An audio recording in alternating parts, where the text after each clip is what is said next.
Naini black సింగరేణికి actual గా భవిష్యత్తే Naini black.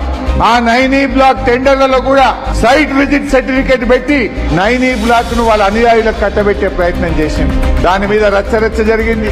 Congress పార్టీలో ఒక మంత్రి ఈ టెండర్ నాకు కావాలని రోడ్డు మీద పడ్డాడు. ఆయన ఎవరో మీకు తెలుసు, టీవీలో చూసింది. ముఖ్యమంత్రికి మంత్రుల మధ్య వాదులాట కొట్లాట. మంత్రి నాకెందుకు సైట్ విజిట్ సర్టిఫికేట్ అని లొల్లి పెట్టుకున్నాడు. అల్లరల్లరైపోయింది.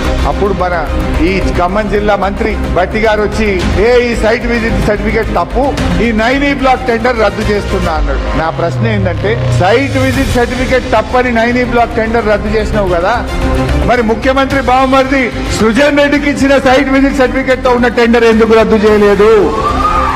మరి అదే విధానంతో మరో 9 టెండర్లు జరిగినాయి. ఆ 9 టెండర్లు ఎందుకు రద్దు చేయలేదో ఈ రోజు సమాధానం చెప్పాలని బట్టి విక్రమార్క గారిని నేను డిమాండ్ చేస్తా ఉన్నా. ముఖ్యమంత్రి బామ్మర్ది టెండర్ రద్దు చేసే ధైర్యం జాలేదా బట్టి గారు?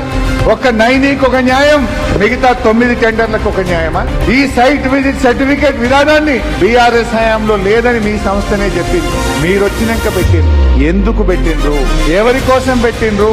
మీ కమిషన్ల కోసం, మీ కాంట్రాక్ట్ల కోసం సింగరేణి సంస్థను ముంచుతామంటే తెలంగాణ సాధించిన పార్టీగా బీఆర్ఎస్ పార్టీ చూస్తూ ఊరుకోదు, పోరాడుతుంది, కార్మికుల పక్షాన నిలబడుతుంది.